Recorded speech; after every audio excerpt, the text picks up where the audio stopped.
To my kitchen. ഞാനിന്ന് ഉണ്ടാക്കുന്നത് മാങ്ങാക്കറി, തൃശ്ശൂർ സ്റ്റൈലുള്ള നാടൻ മാങ്ങാക്കറി. ഈ മാങ്ങാക്കറിക്ക് വേണ്ടിയിട്ട് ഞാനിപ്പോൾ 1.5 മാങ്ങയാണ് എടുത്തിരിക്കുന്നത്. തൊലി കളഞ്ഞ് നീളത്തിൽ കനം കുറഞ്ഞ് അരിഞ്ഞിടാം. 4 പച്ചമുളക് കീറിയിട്ടുണ്ട്, ചെറിയ പീസ് ഇഞ്ചി ചെറുതായിട്ട് അരിഞ്ഞ് ചേർത്തിട്ടുണ്ട്, പിന്നെ ഒരു സവോള അരിഞ്ഞ് ചേർത്ത്.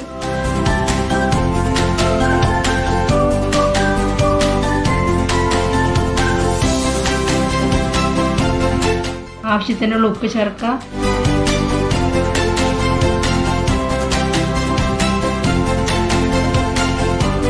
അര ടീസ്പൂൺ മഞ്ഞൾപ്പൊടി,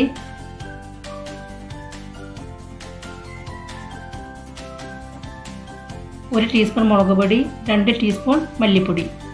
ഇതെല്ലാം കൂട്ടി നന്നായിട്ട് തിരുമ്മി വയ്ക്കുക.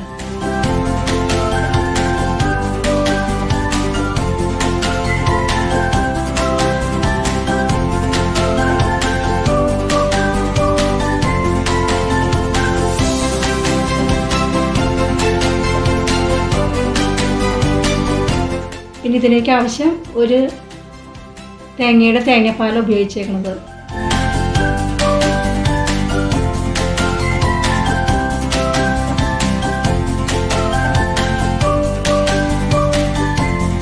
ഒരു തേങ്ങയുടെ ഒരു പാലാണ് എടുത്തിരിക്കുന്നത്. ആകെ സിമ്പിളായിട്ടുള്ള കറിയാണ്, പക്ഷേ ഇതിനാകെ തേങ്ങ ചിരവി അതിൻ്റെ പാലെടുക്കണം. ഫസ്റ്റ് പാലെടുത്ത് മാറ്റി വെച്ചിട്ടുണ്ട്.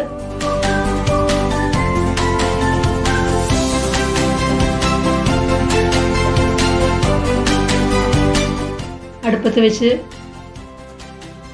മൂടിയിട്ട് വേവിക്കുക. തിള വരുമ്പോൾ തീ കുറയ്ക്കുക. തിളച്ച പുറത്തേക്ക് പോകാൻ ഇടവരരുത്.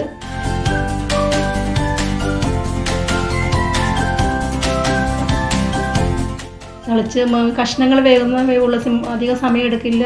വെന്ത് വരുമ്പോഴേക്കും തലപ്പാലൊഴിക്കുക. തലപ്പാലൊഴിച്ച ശേഷം തിളയ്ക്കാൻ വരരുത്. ഒന്ന് ചൂടാകുമ്പോഴേക്കും ഇറക്കി വയ്ക്കുക. ഇനി കടുക് വറുക്കണം. 2 ടീസ്പൂൺ വെളിച്ചെണ്ണ ഒഴിക്കുക. കടുക്, കുറച്ച് ഉലുവ, ഉണക്കമുളക് ഇതെല്ലാം ചേർത്ത് പൊട്ടിക്കണം. കറിവേപ്പില ഉണ്ടെങ്കിൽ ചേർക്കണം. തൽക്കാലം കറിവേപ്പില കിട്ടാൻ ബുദ്ധിമുട്ടാണ്. നന്നായി കടുക് പൊട്ടി കഴിയുമ്പോൾ കളറിന് വേണ്ടി ഇച്ചിരി മുളക് പൊടി ചേർത്ത് കറിയിൽ താളിച്ചൊഴിക്കുക.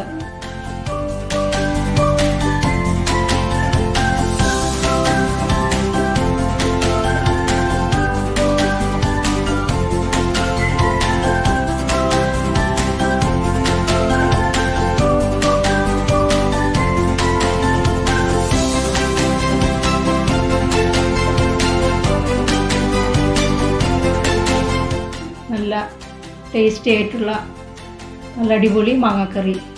വളരെ സിമ്പിളായിട്ടുള്ള മാങ്ങാക്കറിയാണ്. ആകെ കൂടെ പണി തേങ്ങ ചിരവി അതിൻ്റെ പാലെടുക്കണതേ ഉള്ളൂ. വേറെ പ്രത്യേകിച്ച് അതിന് ബുദ്ധിമുട്ടൊന്നുമില്ല. എന്നും സാമ്പാറും മോരുകറിയും കഴിച്ച് മടുത്ത അതിൻ്റെ വെറൈറ്റി നല്ല തൃശ്ശൂർ സ്റ്റൈലുള്ള സിമ്പിളായിട്ടുള്ള മാങ്ങാക്കറി റെഡി.